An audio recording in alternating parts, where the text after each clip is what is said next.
नमस्कार दोस्तों। पश्चिम बंगाल की राजनीति में एक ऐसा बड़ा सियासी तूफान खड़ा हो गया है जो आने वाले समय में भारतीय लोकतंत्र की दिशा और दशा को प्रभावित कर सकता है। पश्चिम बंगाल में ममता बनर्जी के सबसे बड़े राजनीतिक विरोधी और भारतीय जनता पार्टी के कद्दावर नेता शुभेंदु अधिकारी ने एक ऐसा ऐलान किया है जिसने पूरे देश की राजनीति में हलचल मचा दी है।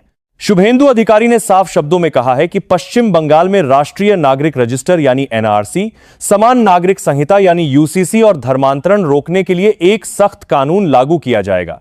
यह केवल एक राजनीतिक बयान नहीं है, बल्कि एक ऐसी घोषणा है जो बंगाल की राजनीति की जड़ों को हिला सकती है और आने वाले विधानसभा चुनावों की पूरी तस्वीर बदल सकती है।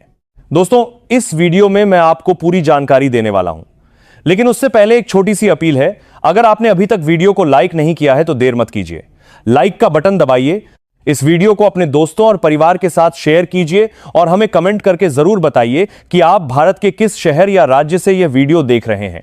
और अगर आपने अभी तक हमारे चैनल को सब्सक्राइब नहीं किया है तो जल्दी से कर लीजिए, क्योंकि चैनल बदल सकते हैं लेकिन सच्ची खबर हमेशा सच्ची ही रहती है।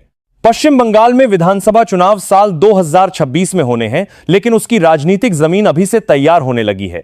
राज्य विधानसभा में विपक्ष के नेता शुभेंदु अधिकारी का यह नया बयान इसी राजनीतिक रणनीति का सबसे बड़ा हिस्सा माना जा रहा है। उनका यह कहना कि बंगाल में समान नागरिक संहिता, राष्ट्रीय नागरिक रजिस्टर और धर्मांतरण विरोधी कानून लागू किया जाएगा सीधे तौर पर बहुसंख्यक समाज को एकजुट करने की एक बड़ी राजनीतिक रणनीति का हिस्सा माना जा रहा है। बंगाल में भारतीय जनता पार्टी पिछले कई वर्षों से यह आरोप लगाती रही है कि ममता बनर्जी की सरकार तुष्टीकरण की राजनीति कर रही है। शुभेंदु अधिकारी का आसान दांतों के बाद से लेकर पार्टी ज्यादा तरावार अपाजी, यह ऐलान इसी तुष्टीकरण के खिलाफ एक सीधा और कड़ा जवाब बताया जा रहा है। उनका मानना है कि बंगाल की जनसांख्यिकी तेजी से बदल रही है और अगर इसे रोकने के लिए सख्त कदम नहीं उठाए गए तो आने वाले समय में बंगाल के मूल निवासियों को कई तरह की परेशानियों का सामना करना पड़ सकता है। अब बात करते हैं राष्ट्रीय नागरिक रजिस्टर यानी एनआरसी की। एनआरसी का मुद्दा पूरे देश में और खासतौर पर पश्चिम बंगाल और असम में हमेशा से एक बेहद संवेदनशील विषय रहा है। साल 2019 में जब नागरिकता संशोधन कानून लाया गया था, तब पश्चिम बंगाल की सड़कों पर बड़े पैमाने पर विरोध प्रदर्शन देखने को मिले थे। ममता बनर्जी ने उस समय साफ कहा था कि वह किसी भी कीमत पर बंगाल में एनआरसी या सीए लागू नहीं होने देंगी। लेकिन अब शुभेंदु अधिकारी ने एक बार फिर इस मुद्दे को राजनीतिक केंद्र में ला दिया है। भारतीय जनता पार्टी का तर्क है कि बांग्लादेश सीमा से सटे होने के कारण पश्चिम बंगाल में बड़ी संख्या में अवैध घुसपैठिए आ चुके हैं। इन लोगों ने फर्जी दस्तावेजों के जरिए यहां की नागरिकता हासिल कर ली है और वे सत्ताधारी पार्टी के मजबूत वोट बैंक का हिस्सा बन गए। शुभेंदु अधिकारी का आरोप है कि इन्हीं अवैध वोटरों के सहारे सरकार अपनी राजनीतिक ताकत को बढ़ा रही है। इसलिए राज्य की सुरक्षा और संप्रभुता बनाए रखने के लिए एनआरसी लागू करना जरूरी हो गया है, ताकि असली नागरिकों और घुसपैठियों के बीच अंतर साफ हो सके। राष्ट्रीय नागरिक रजिस्टर के साथ साथ समान नागरिक संहिता यानी यूसीसी का मुद्दा भी भारतीय राजनीति में एक बड़ा और विवादित विषय रहा है। भारतीय संविधान के अनुच्छेद 44 में समान नागरिक संहिता का उल्लेख किया गया है, लेकिन इसे लागू करने की दिशा में बहुत कम सरकारों ने कदम उठाए हैं। उत्तराखंड जैसे राज्यों में इसे लागू करने की प्रक्रिया शुरू हो चुकी है और अब शुभेंदु अधिकारी ने पश्चिम बंगाल में भी इसे लागू करने की मांग उठा दी है। यूसीसी का मतलब है कि देश के सभी नागरिकों के लिए, चाहे वे किसी भी धर्म या जाति से जुड़े हों, विवाह, तलाक, संपत्ति और गोद लेने जैसे मामलों में समान नियम लागू हों। पश्चिम बंगाल में मुस्लिम आबादी लगभग 30% है, जो राज्य की राजनीति में एक बड़ा निर्णायक फैक्टर माना जाता है। ममता बनर्जी की पार्टी हमेशा से यूसीसी का विरोध करती रही है। उनका कहना है कि यह अल्पसंख्यकों के धार्मिक अधिकारों पर असर डाल सकता है। वहीं शुभेंदु अधिकारी और भारतीय जनता पार्टी का तर्क है कि एक देश में अलग अलग कानून नहीं होने चाहिए। उनका कहना है कि यूसीसी से महिलाओं को समान अधिकार मिलेंगे और समाज में मौजूद कई कुप्रथाओं को खत्म किया जा सकेगा।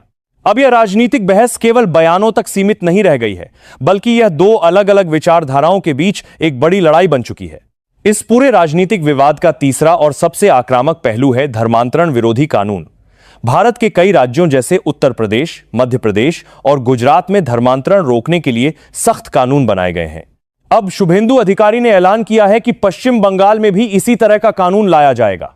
उनका यह बयान उन इलाकों को ध्यान में रखते हुए दिया गया है जहां आदिवासी और पिछड़े वर्ग के लोग बड़ी संख्या में रहते हैं।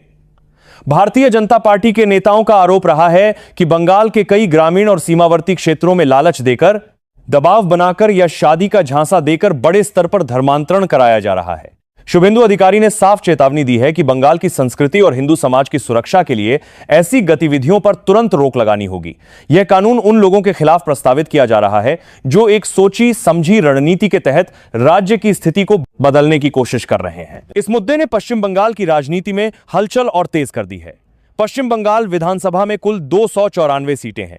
साल 2021 के विधानसभा चुनाव में भारतीय जनता पार्टी ने 77 सीटों पर जीत हासिल की थी, जबकि ममता बनर्जी की तृणमूल कांग्रेस ने 200 से ज्यादा सीटें जीतकर एक बार फिर सरकार बनाई थी।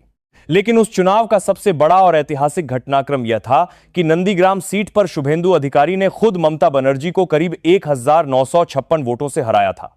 यह जीत शुभेंदु अधिकारी के राजनीतिक सफर की सबसे बड़ी उपलब्धियों में से एक मानी गई। अब जब साल 2026 के विधानसभा चुनाव नजदीक आ रहे हैं, तो भारतीय जनता पार्टी एक बार फिर अपनी पुरानी आक्रामक रणनीति के साथ मैदान में उतरती दिखाई दे रही है। एनआरसी, यूसीसी और धर्मांतरण विरोधी कानून का यह मुद्दा सीधे सत्ता पक्ष के मजबूत वोट बैंक को चुनौती देने की रणनीति के रूप में देखा जा रहा है।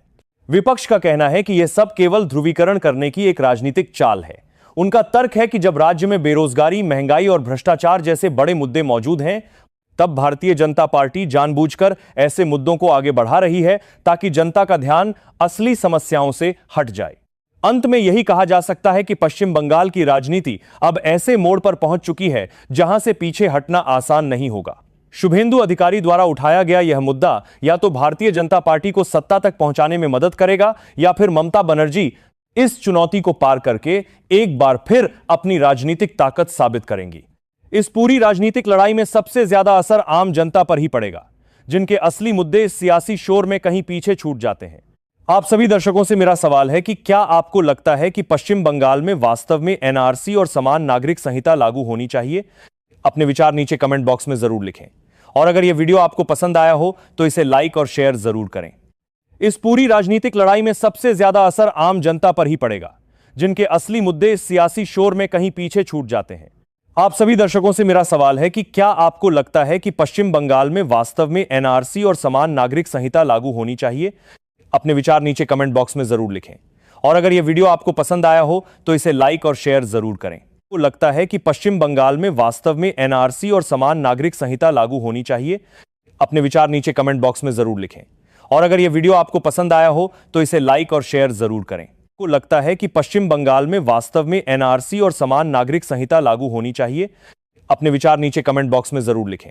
और अगर यह वीडियो आपको पसंद आया हो तो इसे लाइक और शेयर जरूर करें। आपको लगता है कि पश्चिम बंगाल में वास्तव में एनआरसी और समान नागरिक संहिता लागू होनी चाहिए?